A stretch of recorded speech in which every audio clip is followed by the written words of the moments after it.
Hello बच्चों, क्या हाल चाल। मस्त एकदम। आज हम शुरू करने जा रहे हैं सॉल्यूशन चैप्टर का आखिरी लेक्चर, जिस लेक्चर में हम लोग कवर करेंगे वेंट होफ फैक्टर। ये बहुत ही इंटरेस्टिंग टॉपिक है हमारा, और इसके ऊपर आपके बोर्ड में और कॉम्पिटिटिव एग्जाम्स में काफ़ी क्वेश्चंस आते हैं। तो चलिए स्टार्ट करते हैं आज का लेक्चर। मैं हूं प्रदीप सोनी, और आपका और हम सब का प्यारा सा खूबसूरत चैनल केमिस्ट्री वर्ल्ड। तो हेडिंग डाल लीजिए went Hoff factor. Went Hoff factor. अब वेंट होफ फैक्टर क्या है, किस तरीके से वर्क करता है, कैसे डिपेंड करता है, किन चीजों के ऊपर डिपेंड करता है, वो सारी चीजें देखेंगे। और आपको पता है हमने पिछले लेक्चर में कोलिगेटिव प्रॉपर्टीज जो है वो सारी की सारी कवर अप कर ली थी। तो इस लेक्चर को देखने से पहले आपके दिमाग में सारी की सारी कोलिगेटिव प्रॉपर्टी बिल्कुल अच्छे से क्लियर होनी चाहिए। अगर जिन बच्चों को नहीं पता कोलिगेटिव प्रॉपर्टी क्या होती है, किस तरीके से देखते हैं, तो आप पिछले लेक्चर्स को देख सकते हैं। ठीक है, पिछले लेक्चर में हमने सारी की सारी कोलिगेटिव प्रॉपर्टी एक एक करके बिल्कुल डिटेल के साथ कवर की थी। तो फिर भी मैं एक बार फिर से बता देता हूं, जो कोलिगेटिव प्रॉपर्टीज थी हमारे पास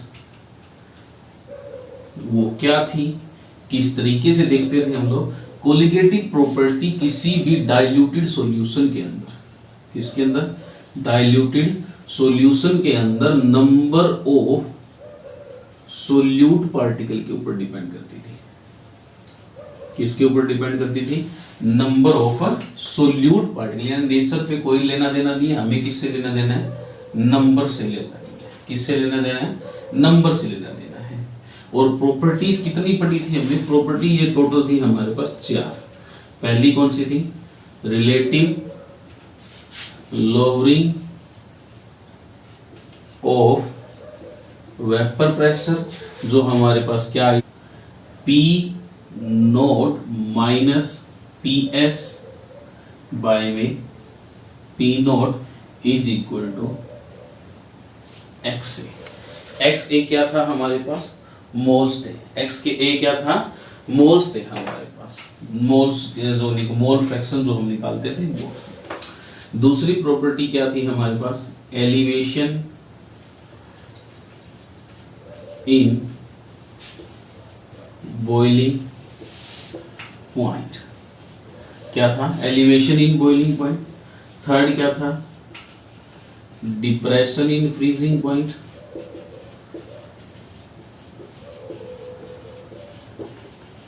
ठीक है, और फोर्थ क्या था हमारे पास, ऑस्मोटिक प्रेशर। अब एलिवेशन इन बॉइलिंग पॉइंट क्या कहता था हमें, डिप्रेशन इन फ्रीजिंग पॉइंट क्या कहता था, ऑस्मोटिक प्रेशर। ऑस्मोटिक प्रेशर क्या होता था, pi is equal to M R T.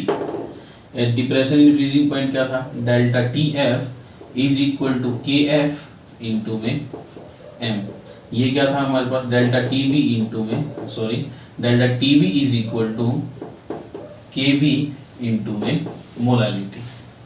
तो यानी कि जब इन प्रॉपर्टीज को हम ध्यान से देखें तो ये सारी की सारी किसके ऊपर डिपेंड कर रही हैं, number of moles of solute particle के ऊपर डिपेंड कर रही है। बोलो क्लियर है। यानी कि नंबर ऑफ मोल्स इंक्रीज, यानी number of solute particle increase करेंगे तो प्रॉपर्टीज भी हमारे पास क्या करेंगी, इंक्रीज करेंगे। जितने ज्यादा सोल्यूट पार्टिकल उतनी ज्यादा क्या हो जाएगी हमारे पास, उतना ज्यादा ऑस्मोटिक प्रेशर हो जाएगा, उतना ज्यादा फ्रीजिंग पॉइंट हो जाएगा, उतना ज्यादा बॉइलिंग पॉइंट हो जाएगा, उतना ज्यादा क्या हो जाएगा, relative lowering of vapour pressure हो जाएगा। बोलो क्लियर है, क्लियर। अब इसमें क्या हो, इसमें ध्यान से देखेंगे तो ये तो क्या होता है, मोल फ्रैक्शन क्या होता है, number of moles of solute, यानी कि प्लस कर देते बाय में टोटल कर देते, जिसका निकालना उसको ऊपर बाय में टोटल, इस तरीके से निकालते हैं। तो ये भी क्या करेगी हमारे पास, डाइल्यूटेड सॉल्यूशन का लेते हैं हम लोग। किसका लेते हैं, ये डाइल्यूटेड सॉल्यूशन का लेते हैं, इस बात का ध्यान रखना। किसका लेते हैं, डाइल्यूटेड सॉल्यूशन का लेते हैं। बोलो क्लियर इतनी बात। यानी कि ये हमारे पास क्या थी, कोलिगेटिव प्रॉपर्टीज थी। इन्हीं प्रॉपर्टीज के ऊपर बेस्ड हमारा क्या है, वेंट होफ फैक्टर, जिसका डिनोट हम जिससे किससे करते हैं, आई से डिनोट करते हैं। तो चलिए स्टार्ट करते हैं हमारा आज का लेक्चर, वेंट होफ फैक्टर। अब होता क्या था, जो हमारे पास प्रॉपर्टीज थी हमारे पास कौन सी relative lowering of vapour pressure, मैं फॉर्मूलाज लिख देता हूं एक बार, P naught minus P S by में P naught is equal to X है। एक हमारे पास प्रॉपर्टी ये थी। सेकंड प्रॉपर्टीज हमारे पास जो थी वो क्या थी, delta T B is equal to K B into में मोलालिटी, जो एलिवेशन इन बॉइलिंग पॉइंट, और थर्ड क्या था हमारे पास, delta T F is equal to K F into में एम मोलालिटी, और फोर्थ क्या था हमारे पास, pi is equal to C भी कह सकते हैं और एम आर टी भी कह सकते हैं। ठीक है, ये थी हमारे पास चार प्रॉपर्टीज। अब इन चार प्रॉपर्टीज में जब हम लोग वैल्यूज देखते थे, नंबर ऑफ सोल्यूट के ऊपर डिपेंड करता था। ठीक है, ये सिंपल वे में क्या था, जब नंबर ऑफ सोल्यूट इंक्रीज करेंगे तो प्रॉपर्टीज भी क्या कर जाती थी, ये इंक्रीज कर जाती थी। अब हुआ क्या, जब बाद में कुछ एक्सपेरिमेंट देखे गए तो हो क्या रहा था, अच्छा दूसरी बात, ये जितनी प्रॉपर्टीज थी हमारे पास, ये अभी तक जो भी पढ़ा हमने नॉन इलेक्ट्रोलाइट सॉल्यूशन थे। कैसे थे, नॉन इलेक्ट्रोलाइट सॉल्यूशंस थे हमारे पास। कैसे थे, नॉन इलेक्ट्रोलाइट थे, यानी कि आयन इलेक्ट्रोलाइट नहीं थे वो। कौन से पढ़े थे हमने यूरिया का देखा था, ग्लूकोज का देखा था। ठीक है, ये क्या है, नॉन इलेक्ट्रोलाइट। नॉन इलेक्ट्रोलाइट का मतलब क्या है, जब इनको सॉल्यूशन में हम डालते थे ये डिसोसिएट नहीं होते थे। एक मोल था तो हमारे पास एक ही मोल रहता था। क्लियर है इतनी बात, किसके बारे में थे ये, नॉन इलेक्ट्रोलाइट सॉल्यूशन थे इनके अंदर, हमने जो भी पढ़े अभी तक। अभी जो इसके अंदर पढ़ना है हमें, वो डील करना है इलेक्ट्रोलाइट सॉल्यूशन के ऊपर। किसके ऊपर करना है, इलेक्ट्रोलाइट सॉल्यूशन। क्लियर है, किसके ऊपर करना है, इलेक्ट्रोलाइट सॉल्यूशन के ऊपर। जैसे एक एग्जांपल लेते हैं, जैसे मैंने लिया KCl लिया, पोटासियम क्लोराइड लिया। जब ये सॉल्यूशन के अंदर गया तो सपोज करो ये टूट गया K पॉजिटिव और Cl नेगेटिव, यानी कि यहां पर क्या था, एक मोल था, और यहां पर क्या हो गया, एक मोल K पॉजिटिव आ गया और एक मोल क्या आ गया हमारे पास, Cl नेगेटिव आ गया। बोलो क्लियर, यानी कि सिंपल हुआ क्या भी, एक मोल हमारे पास शुरू में KCl था, जब उसको सॉल्यूशन के अंदर बना तो वो क्या हो गया, डिसोसिएट हो गया। मान लेते हैं एक बार इसको, ये जो है वो हमारे पास 100% डिसोसिएट हो गया। क्या हो गया, 100% क्या हो गया, डिसोसिएट हो गया, टूट गया हमारे पास। बोलो क्लियर है, यानी कि अब इलेक्ट्रोलाइट सॉल्यूशन है, और यहां पर अगर आप ध्यान से देखोगे, जब सॉल्यूशन में देखा हमने, अभी तक तो क्या था, नॉन इलेक्ट्रोलाइट सॉल्यूशन ले रहे थे, जो हमारे पास वैल्यूज थी वो सेम रहती थी, और हमें पता है ये सारी की सारी वैल्यूज जो हैं वो किसके ऊपर डिपेंड करती हैं, नंबर ऑफ सोल्यूट पार्टिकल के ऊपर डिपेंड करती हैं, इसके ऊपर डिपेंड नहीं करेगी। अगर आप कह रहे हो सर ये KCl है और ये K पॉजिटिव है और ये Cl नेगेटिव है, और कह रहे हो मोल सेम रही, नहीं ऐसा कुछ नहीं होगा, फिर आपको कोलिगेटिव प्रॉपर्टी याद ही नहीं। कोलिगेटिव प्रॉपर्टी में क्या होता था हमारे पास, हम नंबर के ऊपर डिपेंड कर रहे थे। किसके ऊपर डिपेंड कर रहे थे, नंबर्स के ऊपर डिपेंड कर रहे थे। शुरू में एक था, अब वो डबल हो गए, दो हो गए, तो यानी कि कोलिगेटिव प्रॉपर्टीज भी हमारे पास क्या करेंगी, इंक्रीज करेंगी। क्या करेंगी, इंक्रीज करेंगी। तो यानी कि यहां पर एक था तो यहां पर क्या हो गया, एक इसका और एक इसका, टोटल कितने हो गए, दो हो गए। तो यानी कि अब जो कोलिगेटिव प्रॉपर्टीज हैं हमारे पास, वो भी क्या करेंगी, इंक्रीज करेंगी। क्या करेंगी, इंक्रीज करेंगी। बोलो क्लियर है, क्यों इंक्रीज करेंगी, उसके पीछे रीजन क्या है, क्योंकि इलेक्ट्रोलाइट सॉल्यूशन जो है वो क्या कह रहे हैं हमें, कि जब उसके अंदर डाला वो डिसोसिएट हो गया। डिसोसिएट का मतलब टूट गया। क्या हो गया, टूट गया, यानी कि एक था वो दो में बदल गया। तो अब ऐसे ही सेम ऐसे ही केसेस को ध्यान में रख के हमारे पास इन समस्याओं को दूर करने के लिए हमारे पास कौन आया, वेंट होफ फैक्टर आया, जिसको हम किससे डिनोट करते हैं, आई से डिनोट करते हैं। बोलो क्लियर हो इतनी बात, क्लियर है। यानी कि यहां पर क्या थे, नॉन इलेक्ट्रोलाइट सॉल्यूशंस ले रहे थे हम लोग, जो डिसोसिएट नहीं करते थे, ना ही एसोसिएट करते थे। अब यहां पर क्या ले रहे हैं हम लोग, इलेक्ट्रोलाइट सॉल्यूशन के बारे में पढ़ेंगे, जो डिसोसिएट भी कर रहे होंगे और एसोसिएट भी कर रहे होंगे। बोलो क्लियर है। जैसे अब पहले देखिए, या तो डिसोसिएट कर जाएगा या वो क्या कर जाएगा, एसोसिएट कर जाएगा। जैसे अब इसी का रिवर्स ले लेता हूं मैं, सपोज कीजिए ये K पॉजिटिव था, ये Cl नेगेटिव था। अब यहां पर क्या था, एक मोल इसका था और एक मोल इसका था, और यहां पर क्या बन गया, वो KCl बन गया, यानी कि एक मोल बन गया। यानी कि शुरू में कितने थे, दो मोल थे, कितने थे, दो थे, अब कितने बन गया, एक बन गया। कितना बन गया, एक बन गया। तो ऐसे केस में क्या हुआ होगा भाई, यहां पर तो कोलिगेटिव प्रॉपर्टीज जो है, यहां की बात करूं तो कोलिगेटिव प्रॉपर्टीज इंक्रीज कर रही होंगी। क्यों इंक्रीज कर रही होंगी? क्योंकि नंबर ऑफ मोल्स इंक्रीज कर रही है सोल्यूट की। बोलो क्लियर है? और यहाँ पर क्या कर रही होंगी? वो डिक्रीज कर रही होगी, क्योंकि number of moles of solute क्या कर रही है? डिक्रीज कर रही है, यानी कि कोलिगेटिव प्रॉपर्टी यहाँ क्या हो रही होगी? डिक्रीज हो रही होगी। इन्हीं सब चीजों के बारे में पता करने के लिए कितना डिक्रीज हो रही होगी, कि क्या इफेक्ट पड़ेगा इनके ऊपर, इसके लिए हमारे पास आया वेंट होफ फैक्टर, जिसको डिनोट करते हैं आई से। बोलो क्लियर इतना? चलिए अब शुरू करते हैं हमारा आज का टॉपिक वेंट होफ फैक्टर। ये बेसिक चीजें थी, बहुत ज्यादा बेसिक चीजें थी, बहुत ज्यादा बेसिक। यानी कि अगर मैं इसको सिंपल लैंग्वेज में कहूं तो इसमें क्या होगा, जितना डिसोसिएट हुआ और जितने में से डिसोसिएट हुआ, एसोसिएट हुआ, वो सारी चीजें देखेंगे। तो अगर मैं आई को यहां से सिंपल बताना चाहूं तो आई को क्या कह सकता हूं? Number of moles of solute before नहीं, आफ्टर डिसोसिएशन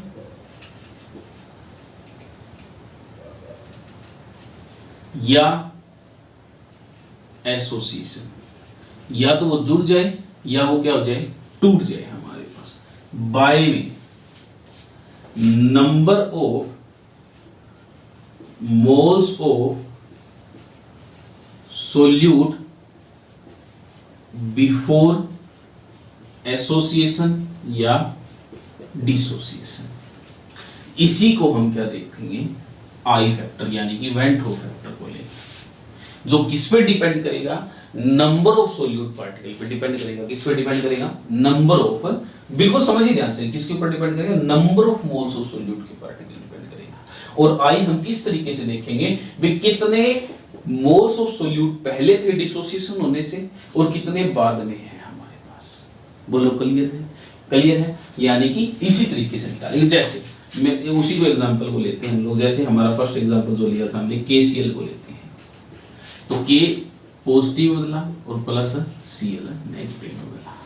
तो यानी कि शुरू में इसका 1 था और ये भी हमारे पास टूट के 1 आ गए। बोलो क्लियर है? तो इसका आई फैक्टर निकालो तो कितना आया?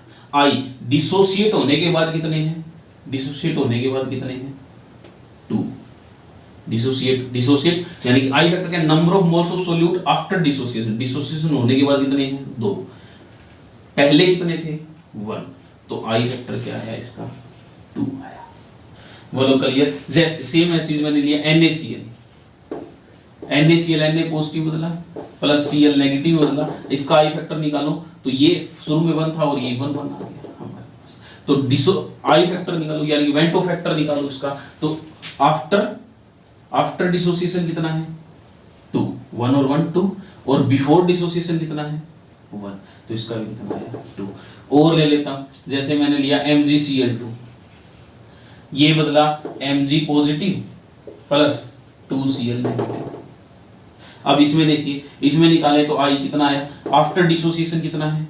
एसोसिएशन डिसोसिएशन, ये डिसोसिएट हो रही है, 100% डिसोसिएट हो रही है, मान के चलते हैं साहब। कितना हो रहे हैं? 100% डिसोसिएट हो रही है, पूरा का पूरा टूट रहे हैं। 100% क्या हो रहे हैं? डिसोसिएट हो रहे हैं। क्या हो रहे हैं? 100% डिसोसिएट हो रहे हैं। बोलो क्लियर है? अब ये 100% डिसोसिएट हो रहा है, ये टूट गया हमारे पास। तो आफ्टर डिसोसिएशन कितना बचा हमारे पास? यहाँ 3। 2 और 1 3।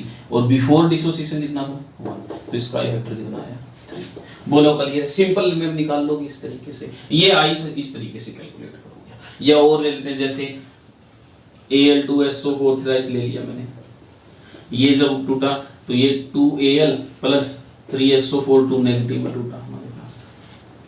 क्लियर? जब इसका आई निकालूंगा तो किस तरीके से आ जाएगा? 5/1 आ गया। बोलो क्लियर? इस तरीके से आई निकाल लोगे, सिंपल था। अभी देखिए, अब ये डिसोसिएशन हो सकता है। अब जरूरी थोड़ी हर बार डिसोसिएशन हो, कई बार वो जुड़ भी सकते हैं आपस में, यानी आपस में कंबाइन कर जाएंगे, तो वैल्यू क्या हो जाएगी हमारे पास? हाफ हो जाएगी, या किस तरीके से होगी? तो ये एसोसिएशन और डिसोसिएशन का जो केस है, ये आपने +1 में ही पढ़ा है और यहां भी मैं बताऊंगा आपको। तो एक बार इतना समझ में आया होगा आई का किस तरीके से निकालेंगे, मतलब किस तरीके से देखेंगे किसी भी रिएक्शन के लिए। Where number of moles of solute after dissociation, dissociation होने के बाद कितने हो रहे हैं हमारे पास, और डिसोसिएशन से पहले कितने थे हमारे पास, उसको डिवाइड करके निकाल लेंगे सिंपल तरीके से। यानी कि ऐसे केस में जब होगा तो देखिए, अब देखते हैं दोनों केसेस को। सबसे पहले हम केसेस की ध्यान रखते हैं, इसको रफ कर रहा हूं एक बार मैं। देखिए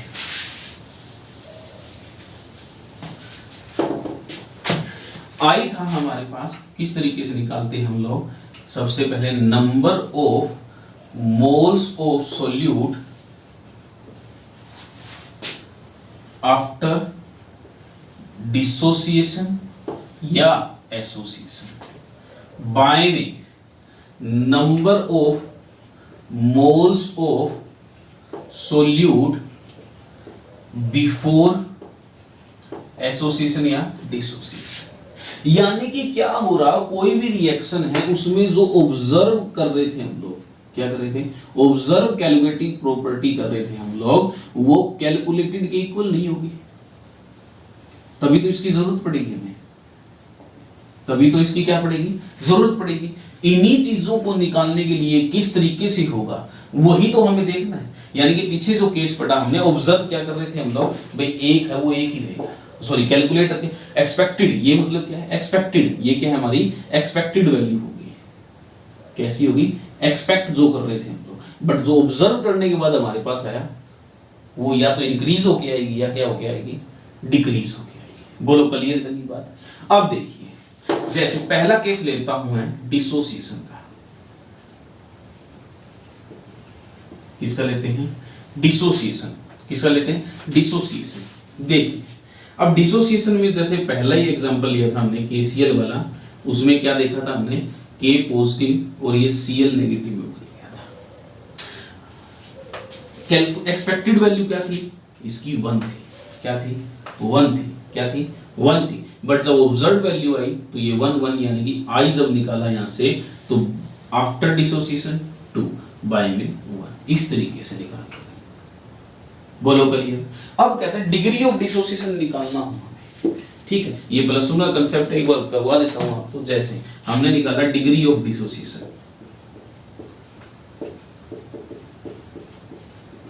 डिग्री ऑफ डिसोसिएशन जिसको अल्फा से डिनोट करते हैं, किससे डिनोट करते हैं, अल्फा। यानी कि अगर सिंपल लैंग्वेज कहें तो एक मोल पार्टिकल में से कितने अल्फा डिसोसिएट हो गए, क्या हो गए, डिसोसिएट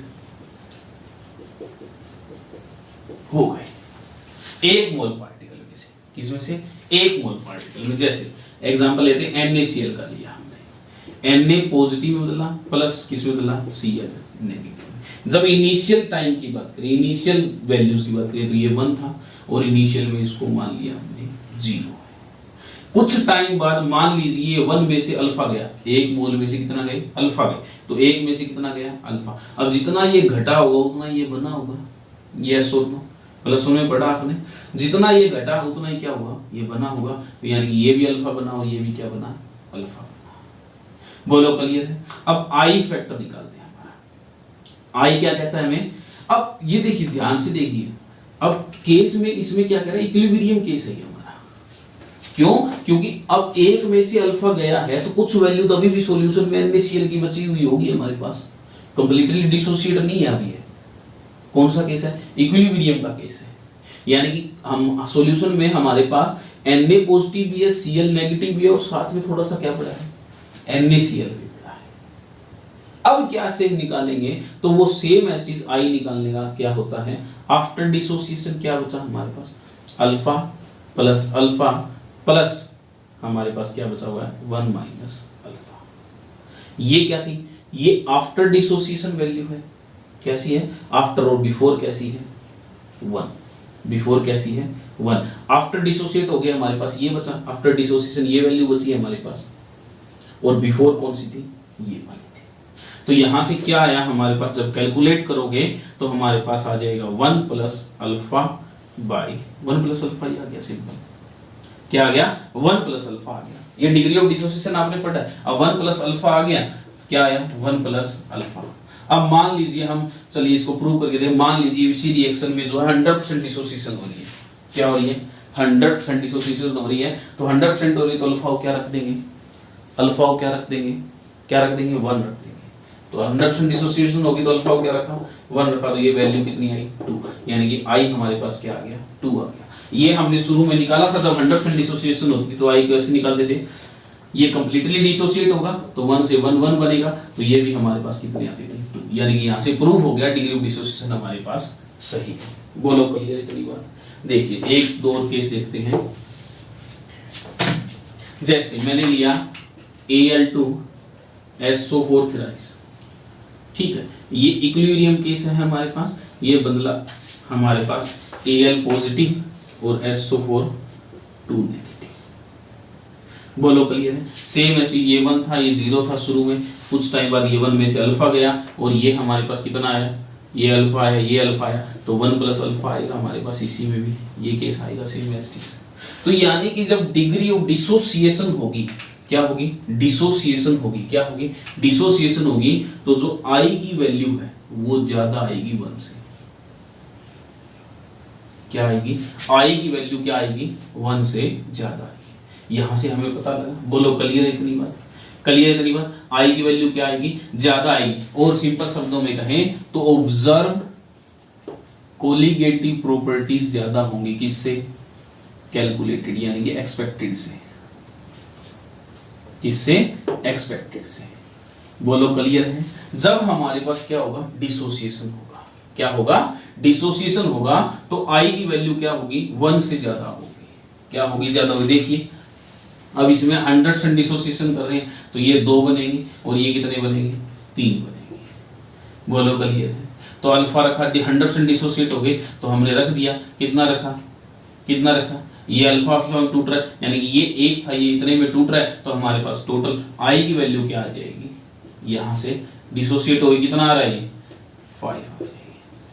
बोलो क्लियर इतनी बात, क्लियर इतनी बात, क्लियर है। ये कब कब आई 5 ये, जब हमने 100% डिसोसिएशन किया, क्या किया 100% डिसोसिएशन किया। जब 100% डिसोसिएट ना हो तो वैल्यू क्या आती थी हमारे पास 1 प्लस अल्फा। किसके केस में आती थी हमारे पास, ये आती थी हमारे पास डिसोसिएशन के केस में। किसके केस में डिसोसिएशन के केस में आई, और आई की वैल्यू ऑलवेज क्या मिलेगी तुम्हें ग्रेटर देन 1 मिलेगी। बोलो क्लियर है। जब डिसोसिएशन होगा, अब क्वेश्चन में अगर मान लो कोई न्यूमेरिकल दे रखा है तुम्हें, आई की वैल्यू नहीं पता, अल्फा दे रखा है, तो आई निकाल लोगे, निकाल लोगे। बोलो क्लियर करनी बात, क्लियर है।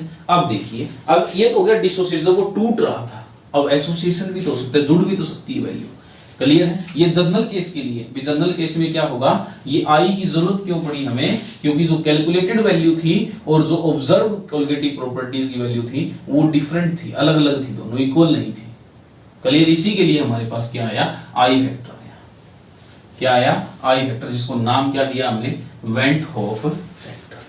बोलो क्लियर। डिसोसिएशन के लिए आई जो है वो ग्रेटर देन 1 होता है और observe colligative property expected colligative property से ज्यादा होती है। ये ज्यादा क्यों होती है उसका रीजन आपको बता दिया मैंने, क्लियर है। अब देखिए डिग्री ऑफ एसोसिएशन, यानी कि वो जुड़ जाए, क्या हो जाए हमारे पास, जुड़ जाए हमारे पास। देखिए पहले सिंपल समझिए, एसोसिएशन यानी कि, अब देखिए ध्यान से, यानी कि वो जुड़ेगा। जैसे मैंने लिया 2 मोल ऑफ एसिटिक एसिड, किसके सॉल्यूशन में, बेंजीन के सॉल्यूशन में लिया, ठीक। और मान लेते हैं ये 100% एसोसिएट हो रहा है, क्या हो रहा है 100% क्या हो रहा है एसोसिएट हो रहा है। एक ऐसा होता नहीं बट मान के चलते हैं 100% एसोसिएट हो रहा है। तो हुआ क्या, जब ये रिएक्शन हुई तो हमारे पास क्या बचा, CH3 C double bond O OH, ये एसोसिएट कर गए, क्या कर गए एसोसिएट कर गए हमारे पास कुछ इस तरीके से। ध्यान से देखिएगा इसको, ध्यान से, बिल्कुल ध्यान से, ठीक है। देखिए अब इनके बीच में क्या हुआ, यहां हो गई हाइड्रोजन बॉन्डिंग, क्या हो गई हाइड्रोजन। अब हुआ क्या, हमारे पास शुरू में यहां कितने थे 2 मोल थे। अभी क्या हुआ, जब सॉल्यूशन बना तो वो क्या सोच रहा था, अभी हमने उसके अंदर 2 मोल डाले, कितने डाले हैं 2 डाले हैं, बट हमारे पास यहां पर क्या हो गई, उनकी ज्वाइनिंग हो गई, ये हाइड्रोजन बॉन्डिंग बन गई। यहां क्या बन गई हाइड्रोजन बॉन्डिंग, ये ज्वाइन कर गए आपस में। और ज्वाइन करने के बाद क्या हुआ, इन्होंने एक बल्की मॉलिक्यूल बना दिया, क्या बना दिया, बल्कि मॉलिक्यूल बना दिया। अब देखिए फर्क देखिए दोनों में। उसने कहा शुरू में भी मैंने यहां पर 2 मोल डाले और जब मैंने सॉल्यूशन के अंदर हाथ डाला तो सॉल्यूशन में मेरे पास तो 1 मोल आया। अब हुआ क्या, यहां हुआ ये कि दोनों ने जो मॉलिक्यूल थे उन्होंने आपस में ज्वाइनिंग कर ली और एक बड़ा सारा मॉलिक्यूल बना दिया। बोलो क्लियर है। यहां पर 2 थे बट यहां पर कितने बन गए, 1 मोल बन गया। क्या बन गया, 1 मोल। क्यों क्यों, क्योंकि वो क्या कर गया, एसोसिएट हो गया। क्या हो गया, एसोसिएट हो गया। बोलो क्लियर इतनी बात। अब आई निकाले यहां पर, तो आई निकाले तो आई क्या आएगा हमारे पास, आफ्टर और बाय में बिफोर, आफ्टर बाय में बिफोर, यानी कि आई की वैल्यू क्या हो गई हमारे पास 1/2। क्या हो गई, 1/2 हो गई। यानी कि अब यहां से हमें थोड़ा थोड़ा पता लग रहा होगा। देखिए जैसे अब रफ कर दूं इसको, आई की वैल्यू पता लगी आफ्टर डिसोसिएशन और एसोसिएशन और बिफोर एसोसिएशन और डिसोसिएशन। बिफोर ये है और आफ्टर ये है हमारे पास।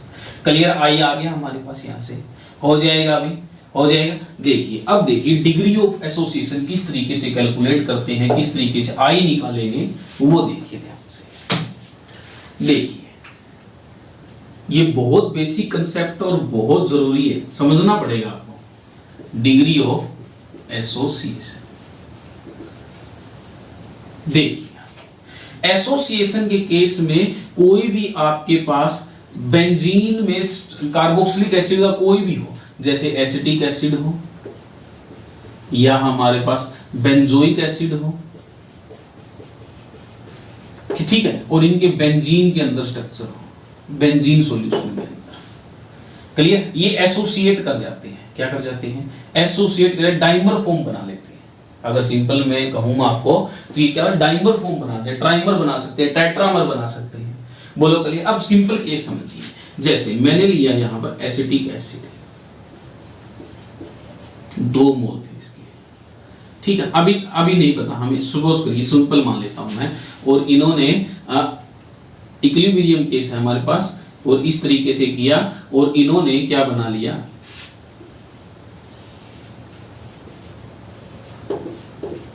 दोनों में फर्क है, इसके आगे और इसके यहां। क्लियर है, इन्होंने एसोसिएट कर दिया।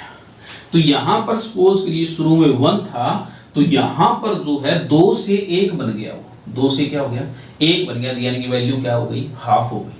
वैल्यू क्या हो गई, आधी हो गई। 2 का क्या बन गया, 1 बन गया। यानी कि शुरू में इनिशियल कंडीशन में मानूं मैं तो यहां पर इनिशियल कंडीशन में 1 था, तो ये कितना था, 0 था। जब ये 1 में से अल्फा गया तो ये कितना बना, अल्फा/2 बना।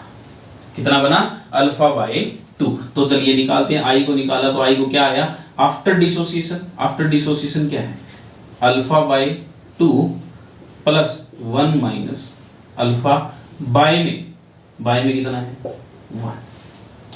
बोलो क्लियर, क्लियर है। और जब इसको सोल्व करोगे तो सोल्व करने के बाद हमारे पास क्या आ जाएगा, क्या आ जाएगा, आई इज इक्वल टू कितना आ जाएगा, I is equal to 1 minus अल्फा/2 आ जाएगा। कितना आ जाएगा, 1 माइनस अल्फा/2। क्लियर, यही आएगा हमारे पास। फिर आई कितना आ जाएगा हमारे पास, 1 माइनस अल्फा/2। अब देखिए जब मान लीजिए इसको 100% मान लेता हूं मैं, ये 100% क्या हो गया, एसोसिएट हो गया। तो चलिए 100% हुआ तो अल्फा की वैल्यू रखते हैं। अल्फा क्या था हमारे पास, 100% हुआ तो 1 माना, तो 1 माइनस अल्फा/2, अल्फा की जगह रखा बना 100% है तो अल्फा की वैल्यू क्या रख दी मैंने, 1 रख दी। तो हमारे पास आई क्या आया, 1/2।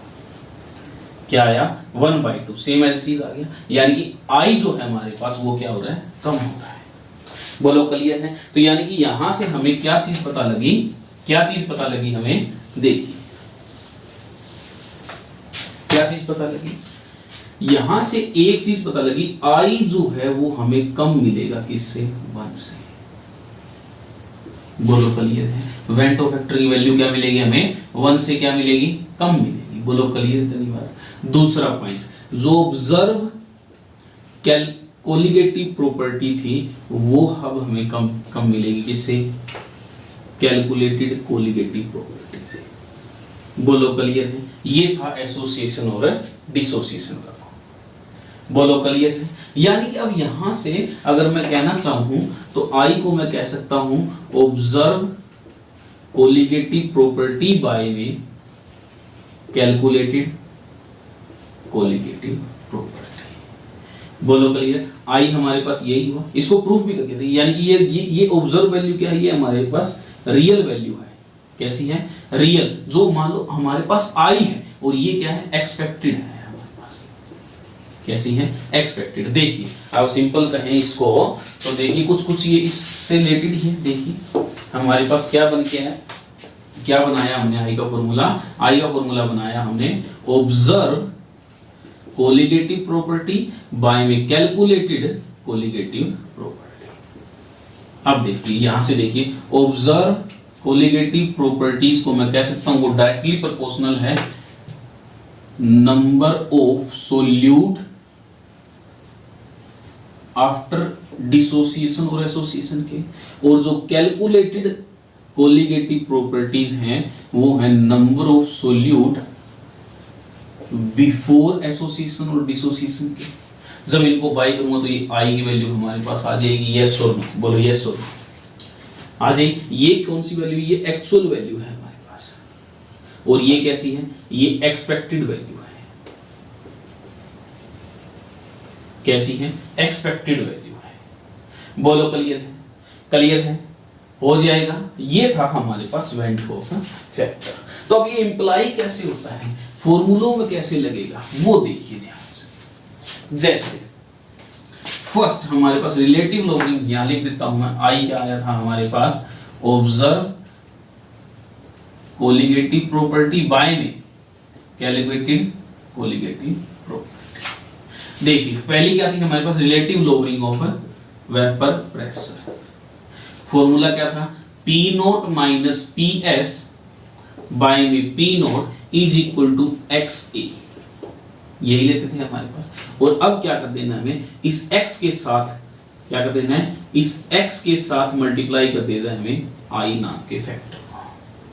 क्लियर है, I किस तरीके से निकालेंगे वो आपको मैंने दे दिया निकाल के। क्लियर है। दूसरा क्या था हमारे पास, delta TB is equal to KB into में M, और साथ में क्या आ जाएगा, I फैक्टर आ जाएगा।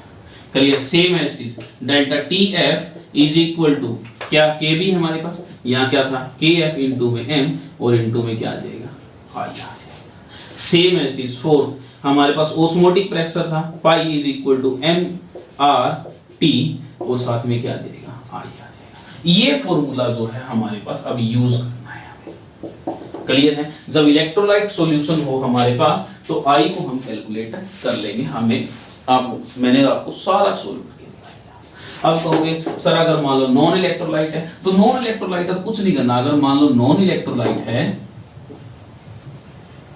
तो सिंपल क्या करना है तुम्हें, जैसे यूरिया हो गया, ग्लूकोज हो गया, तो इन केस में कुछ नहीं करना, I को सिंपल तुम्हें 1 पुट कर देना है। क्या कर देना है, 1 पुट, क्योंकि ना तो एसोसिएशन हो रहा होगा ना डिसोसिएशन हो रहा होगा, तो I को सिंपल क्या कर दोगे, 1 पुट कर दोगे। बोलो क्लियर इतनी बात। ये था हमारे पास वेंट ऑफ फैक्टर। आशा करता हूं आपको बिल्कुल अच्छे से क्लियर होगा। बिल्कुल बिल्कुल छोटे से छोटा पॉइंट आपको जो है वो मैंने बताया। अब कुछ क्वेश्चंस देखते हैं इससे रिलेटेड। देखिए बहुत प्यारे प्यारे क्वेश्चंस आएंगे, बहुत आसान क्वेश्चंस आएंगे, ठीक है। और इससे अलग मैं एक सेपरेट वीडियो भी बना दूंगा आपके लिए क्वेश्चंस की, इसी के ऊपर क्वेश्चंस जो हमारे पास ये वेंट ऑफ फैक्टर है ना, इसके ऊपर एक सेपरेट वीडियो भी बना दूंगा मैं, जिसमें सिर्फ आपको क्वेश्चंस मिलेंगे, ठीक है, और कैलकुलेटेड कोलिगेटिव प्रॉपर्टी। देखिए अब क्वेश्चन देखिए, क्वेश्चन किस तरीके से आया। क्वेश्चन में उसने कहा कैलकुलेट द या कंपेयर द ऑस्मोटिक प्रेशर। क्या कंपेयर करना है, osmotic pressure of following compound. Following compound हमें दिया 1 मोलर NaCl दे दिया, 1 मोलर सपोज कीजिए उसने Al2SO4 दे दिया, और 1 मोलर हमें उसने SO4 थ्राइस, और 1 मोलर ही उसने क्या दे दिया हमें, KCl दे दिया। क्लियर है, क्लियर है। 1 मोलर MgCl2 ले लो, 1 मोलर। उसने कहा ये है एट सेम टेम्परेचर, यानी कि टेम्परेचर वेरिएशन नहीं कर रहा। तो हमें बताना क्या है, ओस्मोटिक प्रेशर किसका ज्यादा हुआ। तो ओस्मोटिक प्रेशर क्या होता है, pi is equal to M R T. Solution बता रहा हूं आपको, क्या क्या दिया उसने, 1 मोलर हमें क्या दिया, NaCl दिया, क्लियर। 1 मोलर हमें क्या दिया उसने, Al2 SO4 थ्राइस दे दिया। 1 मोलर उसने हमें क्या दिया,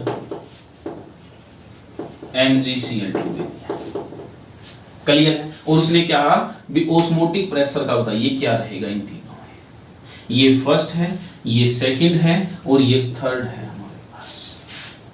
तो ओस्मोटिक प्रेशर क्या होता है, MRT। और आपको अगर दिख रहा हो तो ये कैसे है, इलेक्ट्रोलाइटिक है हमारे पास, तो यानी कि आई फैक्टर में मल्टीप्लाई करना पड़ेगा। बोलो क्लियर है, क्लियर है। यानी कि अब सिंपल अगर आपको ध्यान में आ रहा हो तो सभी में मोलैरिटी क्या है, सेम है। मोलैरिटी क्या है, सेम है। यानी कि सभी तीनों के केस में बात करूं तो मोलैरिटी के ऊपर डिपेंड नहीं कर रहा होगा ऑस्मोटिक प्रेशर। यस और नो, क्यों नहीं, क्योंकि इसकी भी एक है, इसकी भी एक है, इसकी भी एक है, तो इसके बेस पे हम बता ही नहीं सकते। बोलो क्लियर। दूसरी बात, एट सेम टेम्परेचर है, तो यानी कि तीनों के तीनों का ये टेम्परेचर भी क्या है, सेम। यानी कि टेम्परेचर के ऊपर भी हम नहीं बता सकते कि ऑस्मोटिक प्रेशर कौन से का ज्यादा होगा, कौन से का कम होगा। और आर क्या होता है, आइडियल गैस कांस्टेंट, वो तो तीनों के लिए एक जैसा है, तो इसके ऊपर भी डिपेंड नहीं करेगा। अब डिपेंड किसके ऊपर करेगा, वो टोटली का टोटली आई के ऊपर डिपेंड करेगा। तो इसके लिए आई की वैल्यू कितनी होगी, 2। इसके लिए आई की वैल्यू कितनी होगी, 5। और इसके लिए आई की वैल्यू कितनी होगी, 3। कैसे आया देखिए, फर्स्ट के केस में देखते हैं, NaCl के केस में ये समझ में आया। ये इसमें क्या किया, देखिए 1 मोलर NaCl था, 1 मोलर Al2SO4 थ्राइस था, 1 मोलर MgCl2 था। तो इन सब में मोलैरिटी सेम है। मोलैरिटी क्या है, सेम है। और एट ए सेम टेम्परेचर उसने कहा है, तो यानी कि टेम्परेचर के ऊपर डिपेंड भी नहीं करेगा, और मोलैरिटी सभी की सेम है, तो हम कंपैरिजन नहीं कर सकते।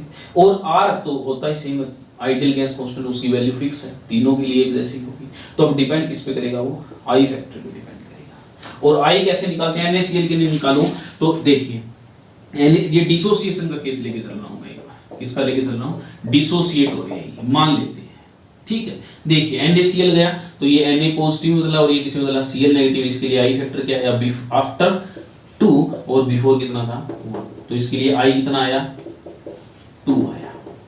Same as is Al2 SO4 thrice के लिए कितना आया, कितना आया, ये किसमें बदला, Al positive plus SO4 2 negative, इसके लिए कितना आया, 5 आया, ठीक है। और MgCl2 के लिए हमारे पास कितना आएगा, बोलिए, आई कितना आ जाएगा, 3 आ जाएगा। तो सबसे ज्यादा ऑस्मोटिक प्रेशर किसका होगा, जिसकी आई वैल्यू सबसे ज्यादा है, यानी कि 2 का सबसे ज्यादा है, उसके बाद किसका है, 3 का, और फिर किसका है, 1 का। तो ये कुछ इस तरीके से आएंगे हमारे पास। बोलो क्लियर है, बिल्कुल आसान क्वेश्चन था। तो इस तरीके से आप मल्टीप्लाई करके निकाल सकते हैं। जैसे कुछ क्वेश्चन और देखते हैं। नेक्स्ट क्वेश्चन देखिए, नेक्स्ट क्वेश्चन भी बहुत आसान है, बहुत इजी क्वेश्चन आएंगे। देखिए नेक्स्ट क्वेश्चन, उसने कहा 1 मोलर हमारे पास NaCl है, 1 मोलर हमारे पास यूरिया है, और 1 मोलर आपके पास बेंजोइक एसिड है, ठीक है, इन वाटर। ये हमारे पास सारे के सारे किसके अंदर है, इन वाटर के अंदर। और हमें कुछ दिया ना हो तो हम मान लेते हैं भी इन सॉल्यूशंस के अंदर 100% एसोसिएशन हो रही है और 100% ही क्या हो रही है, डिसोसिएशन। तो उसने कहा बताइए, ऑर्डर करिए, अरेंज करिए इनको किसके अकॉर्डिंग, ऑस्मोटिक प्रेशर के अकॉर्डिंग इनको क्या करना है, अरेंज करना है। तो चलिए देखते हैं। तो ऑस्मोटिक प्रेशर यानी कि पाई, फिर से लिख लीजिए MRT। अगर कुछ भी नहीं दे रखा हो, टेम्परेचर कांस्टेंट मान लिया हमने, आइडियल गैस कांस्टेंट मान ली, क्लियर है। और 100% क्या माना हमने, एसोसिएशन और डिसोसिएशन हो गया, ये लिखा वेंट हॉफ फैक्टर। तो यानी कि ना ये मोलैरिटी, अब देखिए सभी में सेम है, तो मोलैरिटी पे डिपेंड नहीं करेगी। आइडियल गैस इक्वेशन उस पर डिपेंड नहीं करेगी, टेम्परेचर एट सेम टेम्परेचर ले रखा है तो हमने टेम्परेचर के ऊपर डिपेंड नहीं करेगी। तो ये डिपेंड किसके ऊपर करेगी, आई के ऊपर डिपेंड करेगी। और आई क्या है हमारा, आई क्या है, वेंट होफ फैक्टर। तो इसके लिए आई की बात करें तो ये एसोसिएशन का केस आपको याद हो तो एसिटिक एसिड और बेंजोइक एसिड में हम क्या कहते थे भाई, हमारे पास अगर मान लो 1 मोल है तो वो सॉल्यूशन में जाने के बाद क्या हो जाता था, हाफ हो जाता था। यूरिया, तो यूरिया क्या होता है, ना एसोसिएट करता ना डिसोसिएट करता, तो इसके लिए आई की वैल्यू क्या होती है 1, और NaCl के लिए आई की वैल्यू कितनी होती है 2। तो यहां से हम आपको पता लग गया, फर्स्ट हमारे पास ये आएगा, सेकंड ये आएगा, और थर्ड नंबर पे ऑस्मोटिक प्रेशर इसका होगा। बोलो क्लियर है, क्लियर है। ये बिल्कुल आसान सा क्वेश्चन है, ये ऑलवेज आई पे डिपेंड करे ऐसा नहीं होगा, ऑलवेज आई के ऊपर डिपेंड करे हमारा ऐसा जरूरी नहीं है। जैसे नेक्स्ट क्वेश्चन देखते हैं, ये क्वेश्चन क्लियर हुआ, क्लियर हुआ। ये हमने हाफ क्यों लिया, क्योंकि एसोसिएशन करता है, आपको याद हो तो बेंजोइक एसिड हमारे पास जब बेंजीन सॉल्यूशन के अंदर लेते हैं तो इस तरीके से होता है। क्लियर है, क्लियर। अब नेक्स्ट क्वेश्चन देखिए, जरूरी नहीं हर बार आई के ऊपर डिपेंड करे। नेक्स्ट क्वेश्चन है, जैसे उसने कहा 1% जो है तुम्हारे पास वो यूरिया है, 1% जो है आपके पास वो NaCl है, और 1% जो सॉल्यूशन है आपके पास वो है आपके पास Na2SO4। क्लियर, 1% दे रखा है। उसने कहा ऑस्मोटिक प्रेशर के अनुसार इसको क्या करके दिखाना है, आपको अरेंज करके दिखाना है। क्या करके दिखाना है, अरेंज करके दिखाना है, सेम टेम्परेचर पर वगैरह वगैरह, वो कंडीशन सारी सारी सेम है। तो देखिए सॉल्यूशन क्या होगा। तो osmotic pressure pi is equal to mRT। अब यहां पर टेम्परेचर इनटू में आई क्या था हमारा, वेंट होफ फैक्टर। इसके लिए आई निकालो तो आई इसके लिए हो जाएगा 2 और 1 3, और इसके लिए निकालो तो आई हो जाएगा हमारे पास 2। और यूरिया का क्या होता है, यूरिया ना एसोसिएट होता ना डिसोसिएट होता, पता है ना इस बात का। तो इसके लिए आई क्या हो जाएगा 1। बोलो क्लियर। अब इसके अनुसार तुम खटाक से देखा आई पे डिपेंड कर रहा है। पिछले क्वेश्चंस किए थे हमने तो बताया ये इसका सबसे ज्यादा होगा प्रेशर, इसका फिर सबसे कम। ऐसा आपने कर दिया तो उसी टाइम वो क्या हो जाएगा, गलत हो जाएगा। क्यों, क्योंकि उसने अभी 1% सॉल्यूशन दिया है। क्या दिया है, 1% सॉल्यूशन दिया है। 1% का मतलब क्या है, 1 ग्राम इन 100 ml। क्या मतलब इसका, 1 ग्राम इन 100 ml। तो यानी कि मोलैरिटी, अब मोलैरिटी ये कांस्टेंट हो गया हमारे पास, ये कांस्टेंट हो गया दोनों के लिए। अब डिपेंड किस पे कर रहा होगा, वो m और i पे डिपेंड कर रहा होगा। किस पे कर रहा होगा, m और i पे डिपेंड कर रहा होगा। तो चलिए देखते हैं, सबसे पहले हम निकालते हैं यूरिया के लिए। इसके लिए निकालते हैं यूरिया के लिए। तो यूरिया के लिए निकालते हैं, मोलैरिटी निकालेंगे तो 1 ग्राम कितने के अंदर है, 100 ml के अंदर। कितने के अंदर, 100 ml। तो मोल्स निकालने पड़ेंगे। तो इसका कितना होता है, मोलिकुलर मास यूरिया का कितना होता है 60। कितना होता है 60। तो 1/60 बाय में, ये तो number of moles of solute, by में वॉल्यूम ऑफ सॉल्यूशन 0.1 हो जाएगा, इनटू में आई कितना इसके लिए 1, तो इज इक्वल टू ये आ जाएगा 1/6 के खोला जाएगा। बोलो क्लियर है। यानी कि ये डायरेक्टली प्रोपोर्शनल पहुंच गई, किसके आ गया 1/6 के आ गया। बोलो क्लियर है। सेकंड कंडीशन की बात करूं तो सेकंड में क्या है हमारे पास, NaCl। क्या है, NaCl। क्या है, NaCl। अब NaCl same as it condition इसके लिए है। NaCl के लिए क्या है हमारे पास 1 ग्राम। अब मोल्स निकालने तो NaCl का मास कितना होता है, NaCl का आ जाएगा 58.7 बाय में 0.1, कितना आ जाएगा 0.1, और इनटू में आई, और आई के लिए वैल्यू क्या है यहाँ पर 2, यहाँ पर क्या थी 1। बोलो क्लियर। तो इसको जब सोल्व करोगे आप लोग तो सोल्व करने के बाद ये आएगा 1.1/5.8, एंड सोल्व करने के बाद इसको जब सोल्व करोगे तो ये आ जाएगा हमारे पास 1/2.92 समथिंग। क्लियर है। इसको सोल्व कर लेंगे हम लोग, इतनी वैल्यू आ जाएगी। थर्ड देखें तो थर्ड हमारे पास क्या है Na2SO4। क्लियर। इसका मोलिकुलर मास होता है 142। तो निकालें तो 1/142 बाय में 0.1, ये number of moles of solute bye में वॉल्यूम ऑफ सॉल्यूशन इनटू में आई, और आई क्या है यहाँ पर 3। तो करेंगे तो ये आ जाएगा हमारे पास 1/4.7। क्लियर है? तो यहां से हमें क्या पता लगा भाई आई के अनुसार हम सबसे ज्यादा किसका सोच रहे थे, Na2SO4 का, फिर किसका सोच रहे थे NaCl का, और फिर किसका सोच रहे थे यूरिया का। बट जब कैलकुलेशन की मोलैरिटी के अनुसार तो हमारे पास क्या आया, जो ऑस्मोटिक प्रेशर है NaCl का वो ज्यादा है, किससे ज्यादा है, ऑस्मोटिक प्रेशर ऑफ Na2SO4, और फिर हमारे पास सबसे लास्ट में किसका है, यूरिया का। बोलो अगर इस तरीके से क्वेश्चन आएंगे आपका, बिल्कुल अच्छे से नोट कर लिया होगा, बिल्कुल अच्छे से समझ में आया होगा। रफ कर दो इसको, रफ कर दो। तो चलिए आगे हेडिंग डालिए, लास्ट टॉपिक हमारा एबनॉर्मल मासेस। क्या पढ़ना है हमें, abnormal masses. Went of factor हमारा यही खत्म होता है, इससे रिलेटेड कुछ न्यूमेरिकल्स और हैं, वो आपको मैं सेपरेट वीडियो में बताऊंगा, ठीक है। उनके लिए कुछ क्वेश्चंस के लिए स्पेशल वीडियो बना दूंगा एक, देखिए आप आगे। एबनॉर्मल मासेस,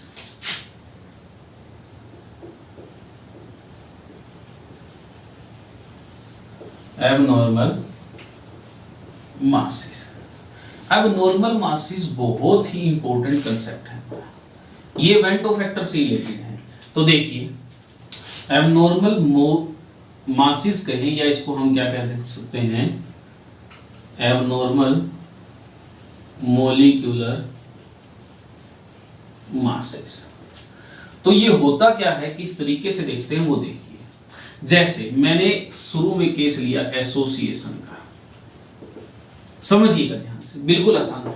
देखिए जैसे लिया एसिटिक एसिड लिया हमने, क्या लिया, एसिटिक एसिड लिया हमने, 2 मोल ले लिए इसके। जब ये रिएक्शन किया 100% एसोसिएशन हो रहा है, क्या हो रहा है, 100% एसोसिएशन हो रहा है। तो जब ये केस हुआ तो हमारे पास क्या आया, CH3C डबल बॉन्ड OH, और ये इस तरीके से हमारे पास एसोसिएट कर जाता था। क्या कर जाता था, एसोसिएट कर जाता था। होता क्या था, अब इसमें मोलिकुलर मास से डील करना है हमें, तो इसका मोलिकुलर मास शुरू में कितना था, कैलकुलेट किया, 12, 24 और 4, 28 और 32, 60 था इसका। कितना था, 60 था। शुरू में हमने जो एक्सपेक्टेड वैल्यू थी हमारी वो कितनी थी, 60 थी। कितनी थी, 60 थी। और जब ये मॉलिक्यूल आपस में एसोसिएट करके जुड़ गए आपस में, यानी कि 2 मॉलिक्यूल जब एक बन गया, डाइमर फॉर्म बन गया, क्या बन गया, डाइमर बन गया, तो इसका जो मॉलिक्यूलर मास था वो कितना हो गया, 120 हो गया। कैसे हुआ, हमने किसी को कहा भैया देखिए सॉल्यूशन में हमने डाला एसिटिक एसिड और उसका मॉलिक्यूलर मास है 60, और आप देखिए उसने क्या किया, सॉल्यूशन में हाथ डाला और सॉल्यूशन में से निकाला। जब निकाल के देखा तो उसने देखा भी उसका जो मॉलिक्यूलर मास था वो कितना था, 120। हमने कहा नहीं भी ऐसा हो ही नहीं सकता, क्योंकि हमने तो 60 कैलकुलेट किया था। यानी कि एक्सपेक्टेशन हमारी क्या थी और निकल के हमारे पास क्या आया, इसके ऊपर। तो अब ऐसा हो, अगर हम निकालें और नॉर्मल मासेस, अगर किसी का मॉलिक्यूलर मास हम कैलकुलेट कर रहे हैं, और ऑब्जर्व, ये कौन सी वैल्यू है, ऑब्जर्व वैल्यू है, कौन सी है, ऑब्जर्व, और ये कौन सी है, कैलकुलेटेड, यानी कि ये एक्सपेक्टेड वैल्यू है हमारे पास, और ये कौन सी है, जो हमने ऑब्जर्व करके निकाली है। तो इन सब चीजों से बचने के लिए हम आई फैक्टर लगाते हैं। क्या लगाते हैं, आई फैक्टर लगाते हैं। बोलो समझे इस बात को।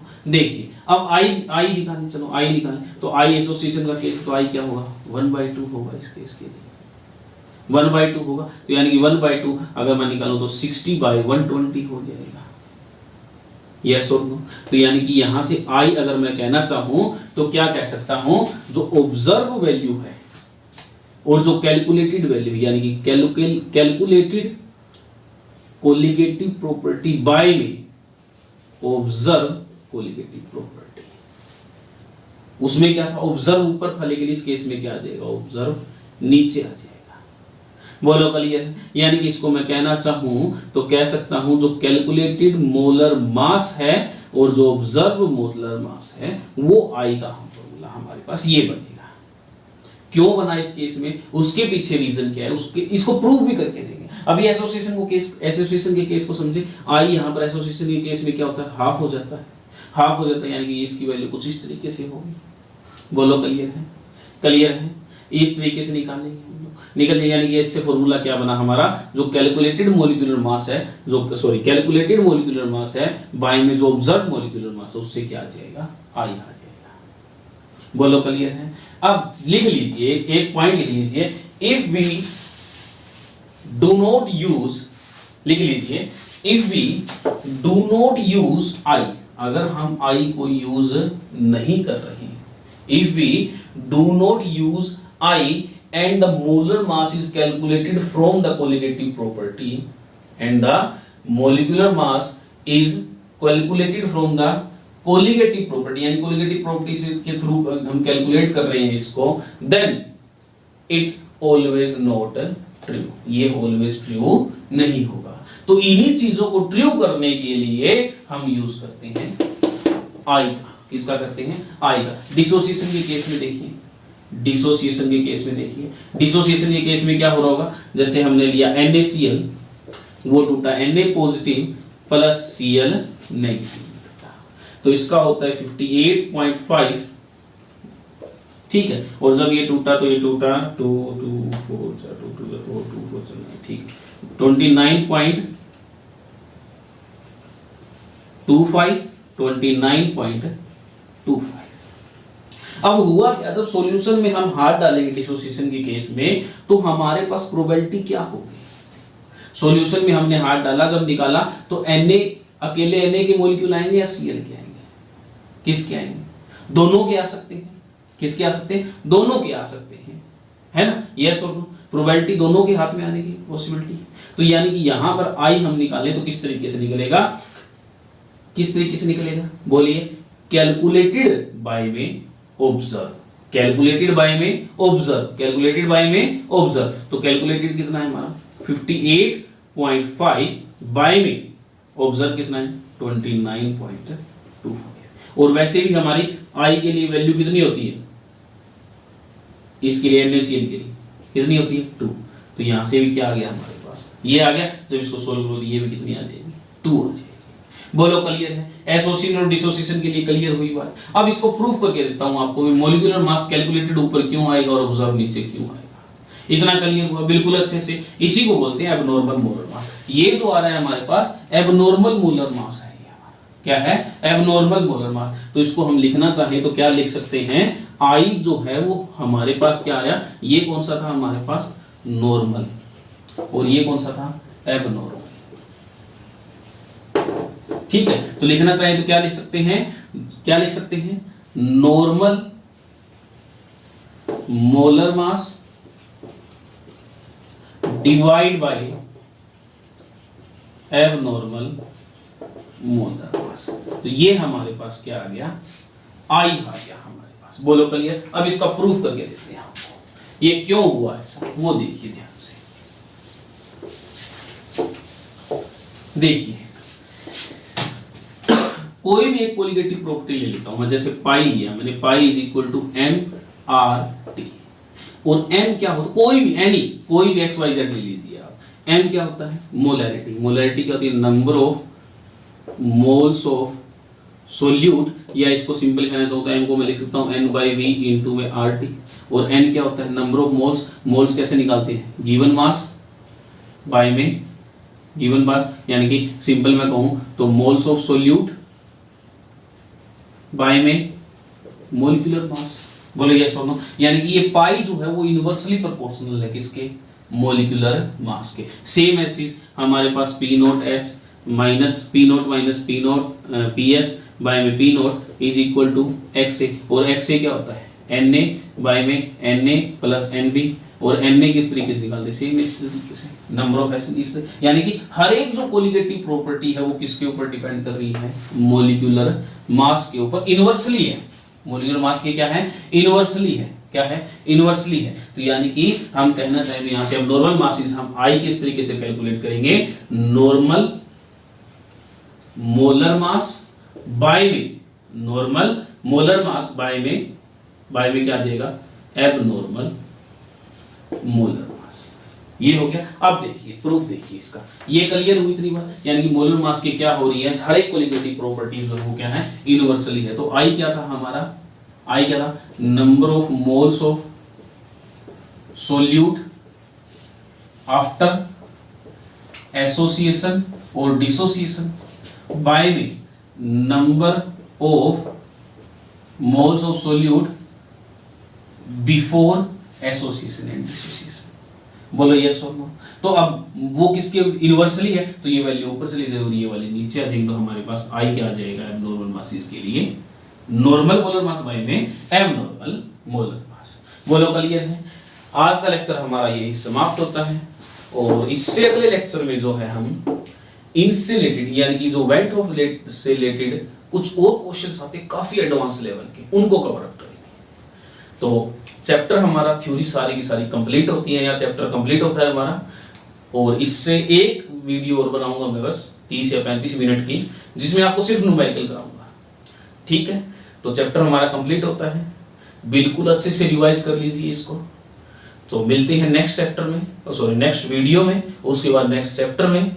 तब तक पढ़ते रहिए, मस्त रहिए, खुश रहिए। All the very best.